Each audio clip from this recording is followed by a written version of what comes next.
con fidelidad, anhelar, Señor, tu palabra y concédenos a los que tenemos el privilegio de enseñarla, a enseñarla con fidelidad a ti, Padre, con gozo, con integridad, Dios. En el nombre de Cristo Jesús oramos. Amén. Hermanos, el día de hoy comenzamos formalmente, ¿verdad?, nuestra exposición en el libro de Números. Marc, ¿le subes poquito, por favor? Libro de Números. Y el día de hoy, hermanos, únicamente vamos a centrarnos en un versículo. Así que te voy a pedir que abras Números capítulo 1 y vamos a ir al versículo 1 solamente.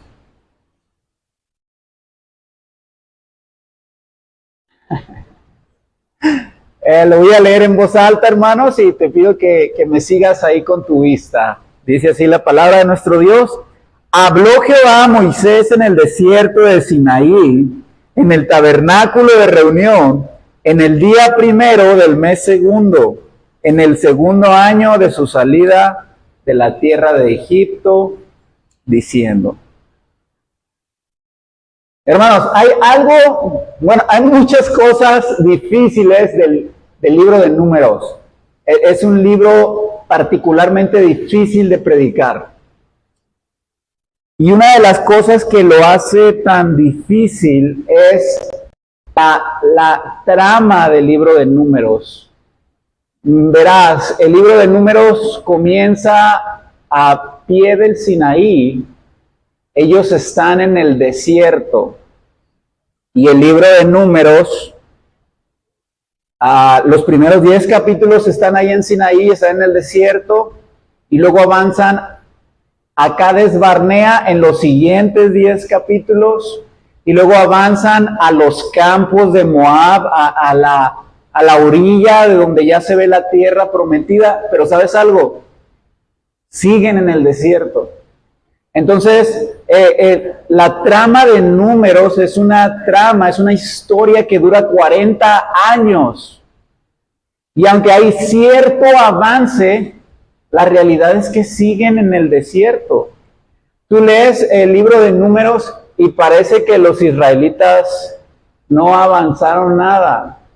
Es este desarrollo de la historia tan circular, muy cíclico, que te da esa sensación de que parece que la historia está estancada, que no hay un avance verdadero en lo que los israelitas tienen que hacer. Y tú ves geográficamente y no hay avance, ves espiritualmente y parece que no hay avance tampoco.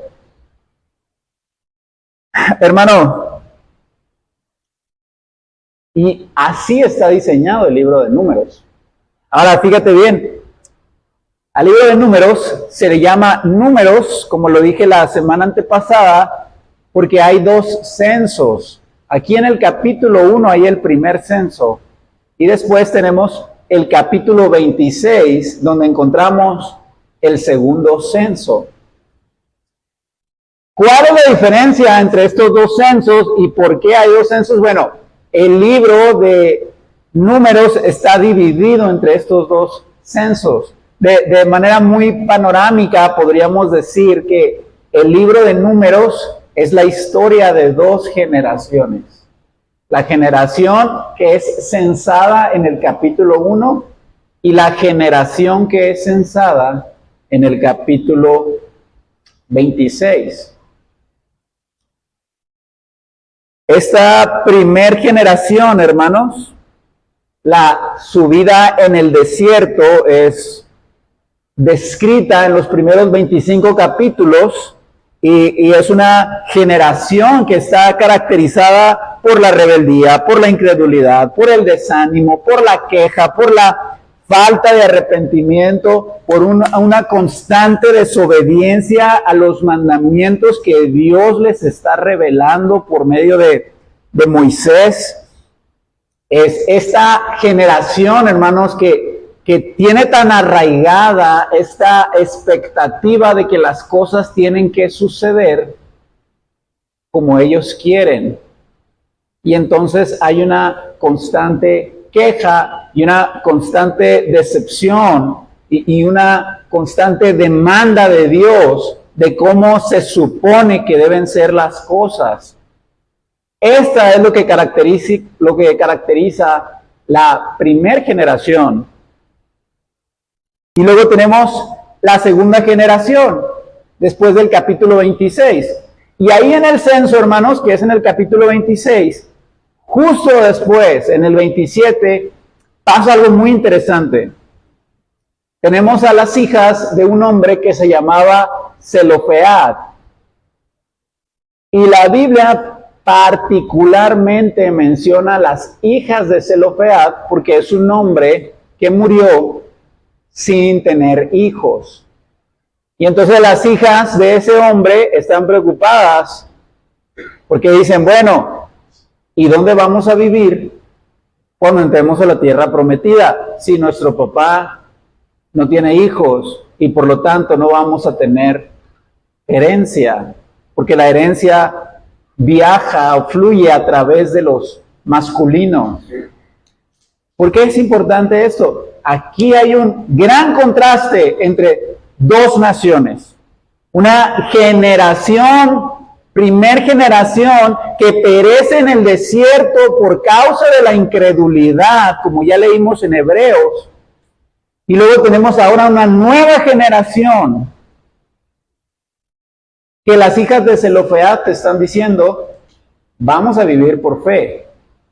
Ellas están pensando en una herencia de una tierra prometida que no han pisado, que solo están mirando de lejos. Eso es vivir por fe. Están dando por sentado que van a entrar y por lo tanto tienen que ver, hey, ¿cuál es mi herencia? Ahora, hermano, tienes que entender que la tierra prometida es una tipología del cielo. Están diciendo a las hijas de Zelofead, vamos a entrar ahí. ¿Dónde vamos a vivir? Queremos asegurar una descendencia para nuestros hijos. No solo estamos seguros que vamos a ir al cielo, queremos que nuestra descendencia también vaya y posea la tierra prometida y lo que representa esa tierra prometida. Hermanos, así que tenemos esta distinción entre dos generaciones y el gran contraste es vivir por fe en el desierto.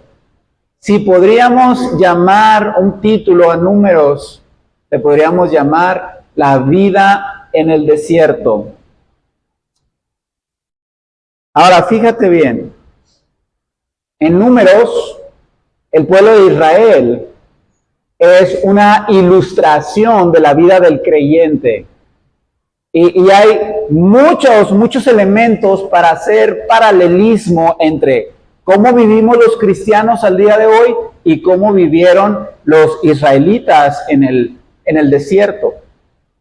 Y una de las cosas que quiero mencionar esta tarde, y espero puedas grabarte, hermano, y puedas ser útil en la vida cristiana, es que los israelitas vivían en algo que los teólogos llaman el ya, pero todavía no. ¿Qué quiere decir eso? Ya, pero todavía no. Mira, nosotros declaramos por fe que somos salvos. Somos salvos ya, pero todavía no. Es una realidad que somos salvos, pero es una realidad que todavía no se ha consumado. Un inconverso te podrá decir, ¿y por qué pecas si dices que ya eres salvo? Bueno, es que Cristo ya me salvó, pero esa salvación todavía no se consuma con la glorificación, con el regreso del Señor Jesucristo y conmigo estando en su presencia para siempre. Entonces, los cristianos vivimos en el ya, pero todavía no.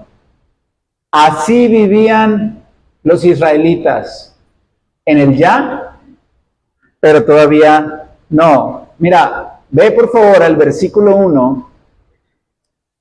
Habló Jehová a Moisés en el desierto de Sinaí, en el tabernáculo de reunión, en el día primero del mes segundo, en el segundo año de su salida de la tierra de Egipto. Hermanos, a Israel se le llama el pueblo que salió de Egipto. Pero entre Egipto y la tierra prometida hay un desierto y hay un peregrinar de 40 años. ¿Ya los rescató el Señor? ¿Ya efectuó su redención? Sí, ya la efectuó. Ya han salido de Egipto. Como diría Pablo en 1 Corintios, ya fueron bautizados en la nube y en el mar. Ya disfrutaron de las maravillas del poder de Dios para salvar. Llegan a la tierra prometida. ¿Entienden lo que está representando esto? Tú creíste en Cristo. Sabes que eres suyo. Crees en Él como tu Salvador. Su obra en la cruz es suficiente. Pero todavía no llegas al cielo. Vives como los israelitas en el ya, pero todavía no. Sinaí, hermanos, es especialmente importante y es donde comienza la trama de Números. Porque en Sinaí el Señor le da sus leyes a su pueblo. Los judíos, los judaizantes pensaban que si tú obedeces la ley de Dios, vas a ser parte del pueblo de Dios. Pero eso no fue lo que pasó en Sinaí. Piensa un momento, hermano, ¿qué fue primero? ¿El éxodo o el darles la ley en el Sinaí? Primero Dios los rescató. Y una vez rescatados, Dios les dio su ley. Dios no le dio la ley a Israel para que al obedecerla ellos fueran su pueblo. Dios le dio la ley a Israel porque ya eran su pueblo. Así que los cristianos no obedecemos los mandamientos de Dios para ser hijos de Dios. Los obedecemos porque somos hijos de Dios. Queremos obedecerlos porque ya pertenecemos a su familia, ¿verdad? Sería absurdo pensar que un padre tiene reglas en la casa y si los hijos no las obedecen, pues ya no son hijos del padre. No, más bien el padre le da reglas porque son sus hijos, ¿verdad? No anda ahí en la calle buscando a la gente diciéndole cómo deben vivir en la casa. Las leyes son para el pueblo del pacto. Hermanos, esto tiene que hablarnos a nuestra vida como creyentes. Los cristianos hemos sido rescatados. Dios ya nos salvó en Cristo, pero hay un desierto entre la cruz y la segunda venida del Señor. Hay un desierto entre el día que tú te arrepentiste de tus pecados, creíste en el Señor Jesucristo y te entregaste a Él. Ahí naciste de nuevo. Hermanos, pero está todo el libro de Números para que tú llegues a tu hogar con Él. Hermanos, ¿por qué es importante resaltar que vivimos en el ya, pero todavía no? Y hay un desierto entre nuestra conversión y la glorificación. Jesús les adelantó esto a sus discípulos. En Juan 16:33, lo vimos tiempo atrás, Jesús les hizo una promesa a sus discípulos. En este mundo tendréis aflicción. ¿Por qué van a tener aflicción a cristianos? Porque este mundo es el desierto. Vivir en aflicción es natural al desierto. Es como si vamos de excursión a un desierto y te dicen, en el desierto va a hacer calor, en el desierto va a hacer mucha tierra, en el desierto el sol te va a quemar la piel, se te va a resecar la piel, te tienes que cuidar tus ojos, en el cielo no hay, en el desierto no hay comodidades. El desierto no es el hogar, es el lugar donde peregrinas.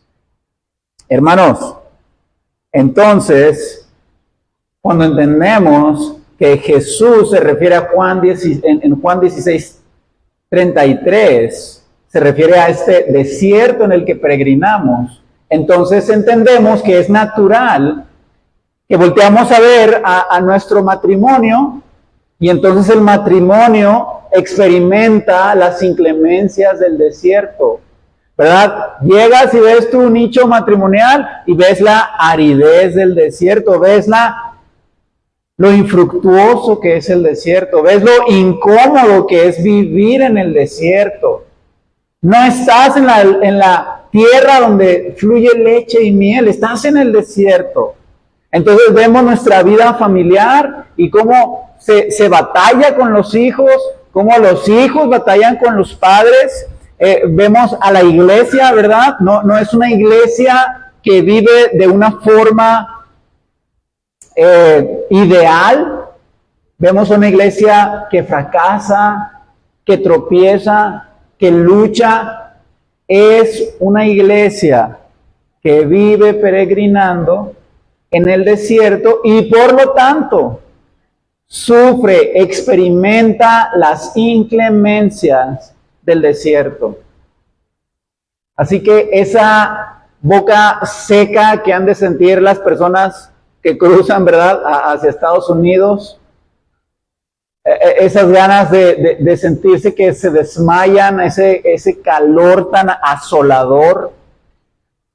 Hermanos, es una ilustración de lo que experimentamos espiritualmente en el desierto. Necesitamos constantemente refrescarnos, necesitamos desesperadamente buscar sombra y un lugar de refugio. El cristiano tiene que entender que no puede tener la expectativa de que aquí, en esta vida, en este mundo, fluye leche y miel. Aquí es el desierto. No encuentras aguas vivas en el desierto. Hermanos, entonces nosotros vivimos en el ya, pero todavía no. Jesús llena nuestro corazón, sí lo llena. Nos hace felices y gozosos, nos da paz, sí. Sí, ya nos la da, pero todavía no nos la da en un sentido pleno, en un sentido perfecto, porque vivimos justo como vivieron los israelitas en Números. Ahora, hermano, si hay un peligro que nos enseña Números acerca del cristiano, es el peligro de perder la dirección o el avance, el desarrollo de la historia, perder el hilo de la trama. Yo creo que si has leído Números alguna vez, parece que en Números pasan cosas que no tienen sentido. Lo estás leyendo y hay un censo, por ejemplo, es lo que leemos en el capítulo 1, y luego sigues leyendo y unos versículos adelante, Moisés empieza a hablar de una ley sobre los celos. ¿Qué cosa tiene que ver una con la otra? Y vas leyendo y hay porciones que pareciera que no encajan una cosa con la otra. Es una trama difícil de seguir y de descifrar. Por eso te mencionaba que, aunque empieza en Sinaí, Sinaí es el desierto. Y aunque termina en los campos de Moab, siguen en el desierto. Y entonces pasa eso en nuestra vida. ¿Con qué luchas, hermano? ¿Con el amor al dinero? ¿Te preocupa mucho el dinero y es algo que te roba el sueño, por ejemplo, verdad? Y parece que miras hacia atrás y hace 20 años te preocupaba el dinero y al día de hoy sigue preocupándote el dinero y dices, no he avanzado, sigo en el desierto. A lo mejor tu problema es el carácter y la impaciencia y entonces miras unos años atrás y miras otra vez y parece que la trama de números es como tu vida también se desarrolla. Siempre sumido o estancado en los mismos pecados, en las mismas deficiencias. Hermanos, y esa trama tan cíclica y difícil de descifrar en la vida cristiana nos trae el peligro de perder el hilo de la vida y el desarrollo de la vida cristiana, así como el desarrollo de la historia en números. Este fue un gran problema para Israel. Muchas veces perdieron la trama y de manera que empezaron a dudar si realmente había una tierra prometida, si realmente iban a poder conquistarla, si realmente valía la pena seguir el camino o si era mejor regresarse a Egipto. Hermano, esto es muy puntual para nuestra vida, ¿sí? Porque tenemos un problema matrimonial y entonces vienen las mismas dudas de los israelitas. ¿Por qué me está pasando esto? Si el Señor me sacó de Egipto y me está llevando a Canaán, ¿por qué fracaso de esta manera?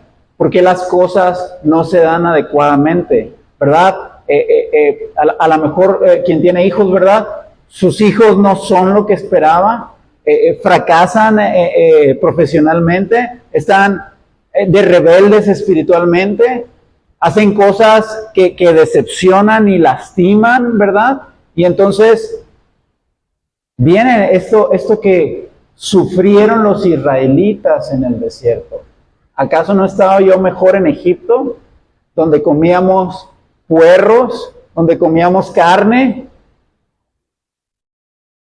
Así que es difícil, hermanos, no perder la trama en la vida cristiana cuando miras a tu alrededor y tu alrededor es solo desierto y desierto y desierto, aridez, infertilidad, prueba tras prueba, decepción, fracaso, la vida se hace larga, monótona, parece que hago algo bien y luego hago 20 cosas mal, parece que no hay un avance real y certero. Este es el peligro de la vida cristiana. Y Números es muy fiel en mostrarlo. Por lo tanto, les decía en el momento de la oración, si hay algo que resume la vida cristiana es poner nuestros ojos en Cristo. Tú ves Números desde fuera, sabes que la mano del Señor va guiando cada situación que acontece en el libro. Y esa es la misma verdad que se aplica a nuestra vida. Cada situación que experimentamos, la mano soberana y paternal del Señor está guiándolo. Pero tú tienes el peligro de que el desierto te haga hacer perder la trama y empezar a decir, esto no tiene sentido. Dios no puede estar en el control de esto. Dios no puede ser sabio si Él permite que pasen estas cosas. No nos sentimos así muchas veces, hermano. Fracaso tras fracaso, rutinas monótonas. Parece que nuestra vida es muy chiquita y poco importante. De manera que pensamos ¿por qué le interesaría a Dios alguien como yo? ¿Realmente alguien a quien Dios ama viviría como yo vivo? Parece que de eso se construye la vida, de situaciones decepcionantes, lo cotidiano, lo que no es especial. De manera, hermanos, que la estrechez del desierto nos empuja a cuestionar la sabiduría y la bondad de Dios. Y ponemos en una balanza, ¿verdad?, nuestras experiencias en el desierto y lo que la Biblia dice acerca de quiénes somos, qué es esta vida y quién es Dios. Y si nosotros perdemos la trama, las experiencias que vivimos empiezan a definir quién es Dios, quiénes somos nosotros y qué es esta vida. Hermanos, por lo tanto, el libro de Números es un desafío para vivir por fe en el desierto. La primera generación no vivió por fe. La incredulidad los hizo quedar postrados en el desierto. Vivió interpretando la vida a la luz de sus propias experiencias. Tengo dinero, entonces quiere decir que Dios es bueno. Tengo salud, quiere decir que Dios me ama entonces. Las cosas me salieron como yo quería, quiere decir que Dios contesta mis oraciones y es bondadoso.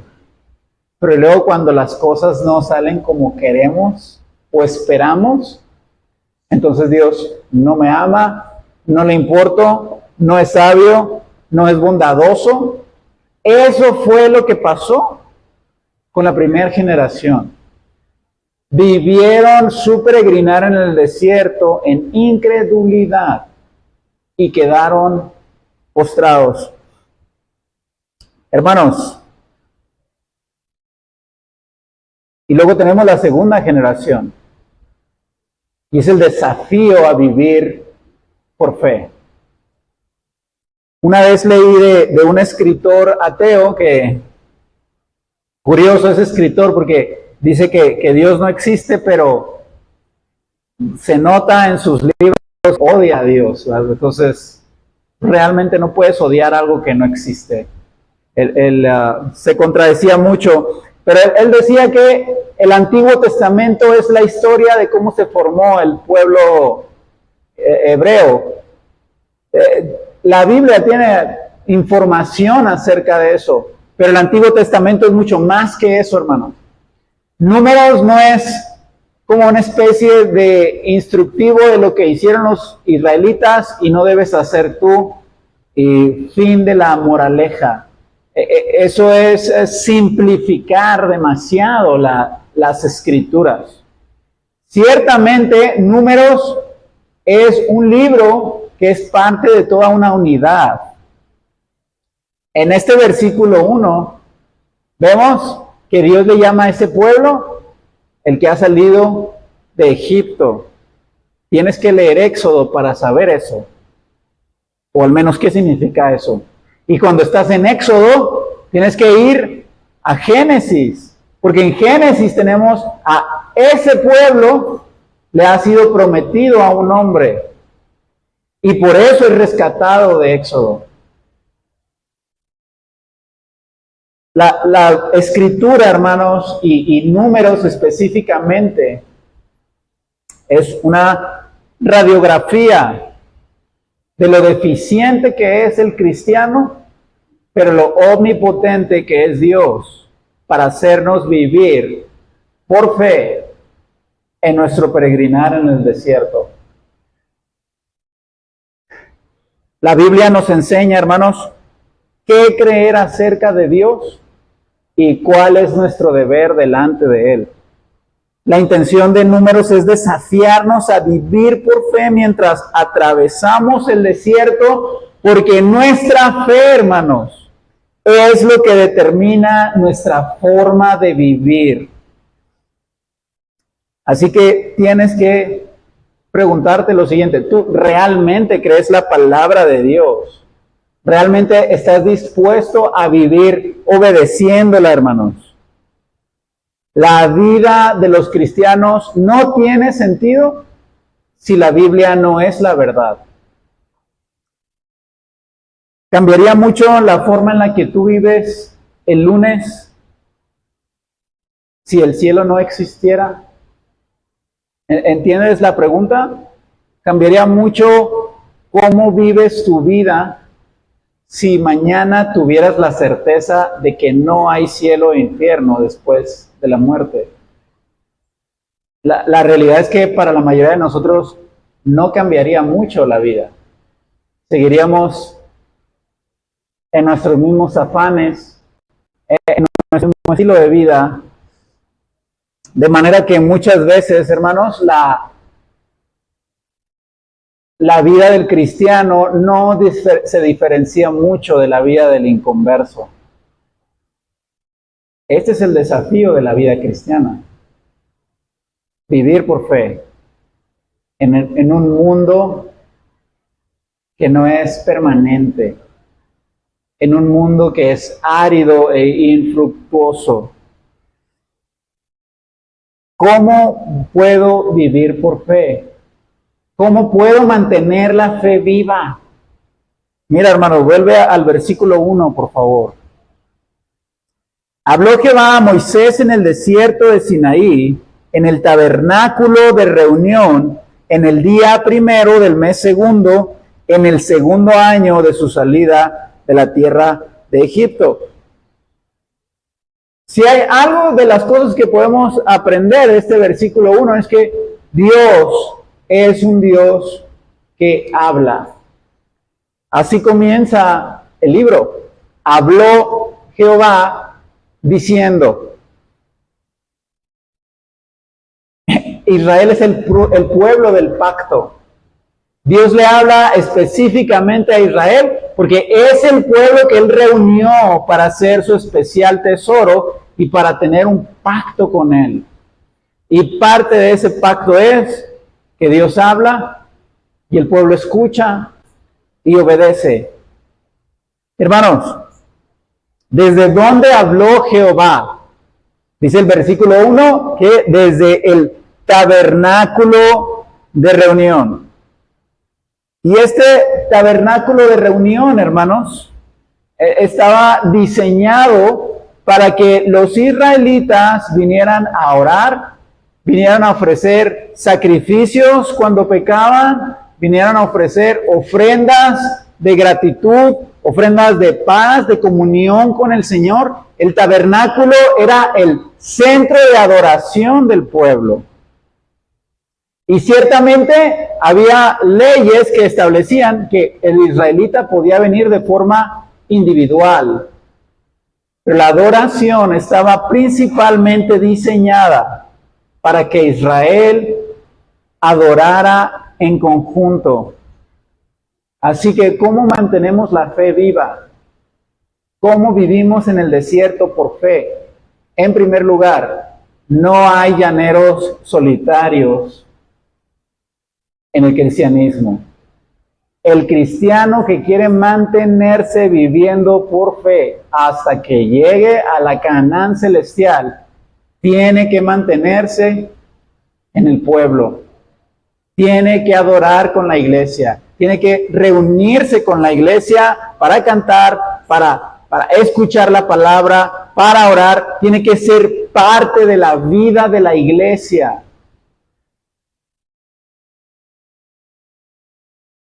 El Señor no es un Dios estático, es un Dios que habla constantemente a su pueblo.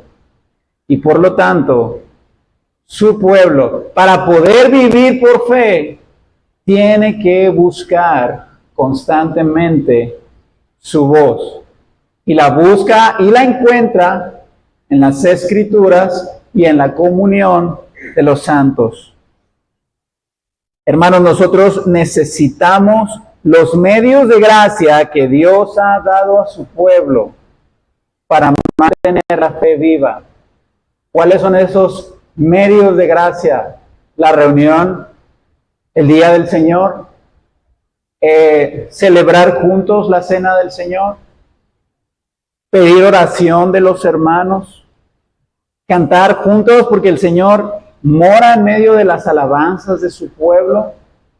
Donde están reunidos 2 o 3 en su nombre, Él está allí. La vida cristiana se vive en comunidad. El Evangelio, hermanos, es central para el peregrinar en el desierto sin perder la fe. Necesitamos una dosis constante de Evangelio en nuestras vidas. El Evangelio, curiosamente, hermanos, no es solo para los inconversos. El Evangelio es para el creyente. Pablo nos dice, así como comenzaron la vida cristiana, así deben seguir viviéndola.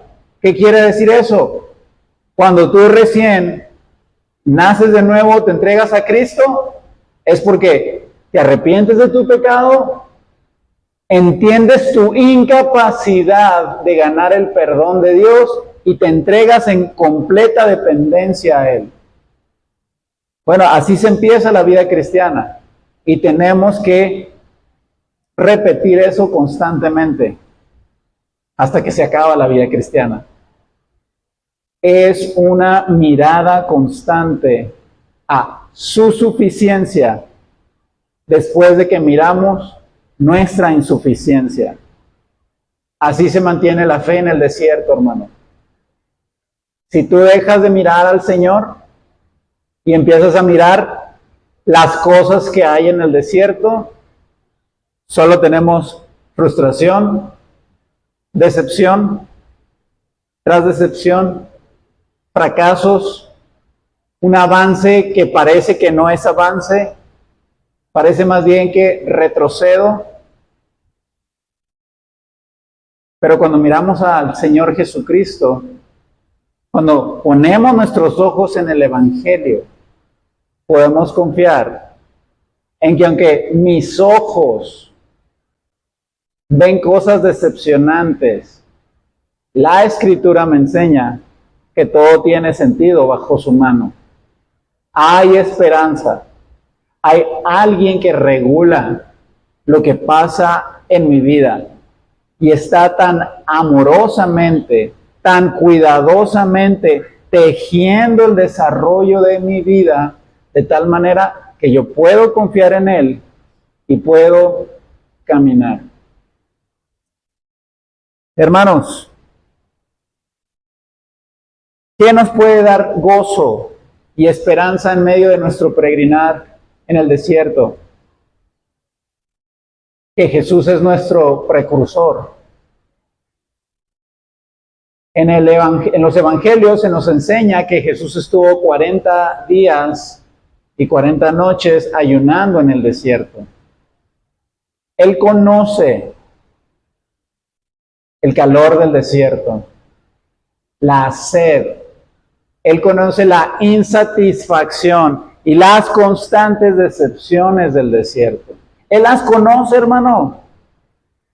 Él sabe bien lo que nosotros sentimos. Él lo padeció. Él es el varón de dolores experimentado en quebranto. Increíblemente, Él experimentó la aridez del desierto, la infertilidad del desierto con los israelitas en números. El tabernáculo era una tipología de Cristo. Así que mientras ellos van peregrinando en el desierto, frustrados, renegando en el desierto, el tabernáculo va con ellos. Y Él no reniega. Él no pierde la trama de la vida. Confía en la poderosa, soberana, paternal, amorosa, sabia, bondadosa, mano de Dios que guía cada situación que pasa en el desierto. Así que tenemos el libre acceso al tabernáculo, el libre acceso al Señor Jesucristo. Él es el que nos da la gracia para decir, Señor, no quiero perder la trama.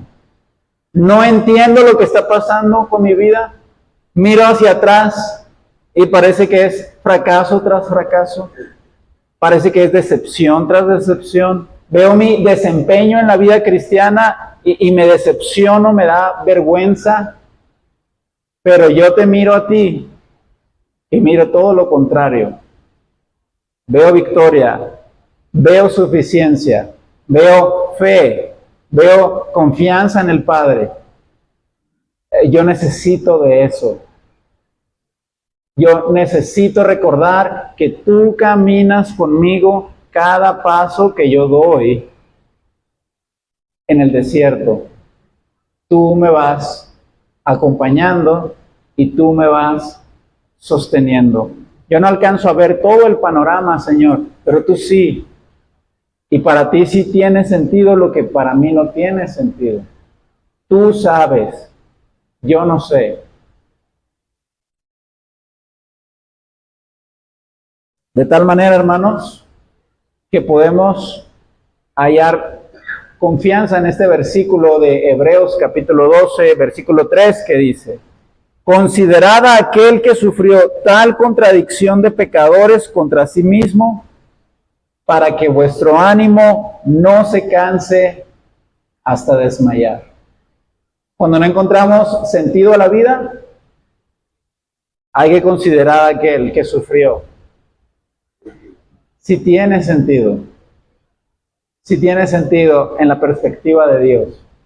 Así que podemos confiar en Él, podemos descansar en Él y vivir nuestro peregrinar hasta llegar a la Canaán celestial por fe y no por las experiencias que nosotros vemos en este mundo. No hagas, hermano, no hagas este mundo tu hogar. Este mundo no es permanente, no es para siempre. Este mundo es como una estación de autobuses, no es para vivir ahí.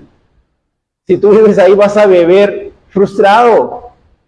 No puedes hacer ahí una habitación, no puedes tener privacidad, no puede haber descanso verdadero porque hay ruido, hay gente.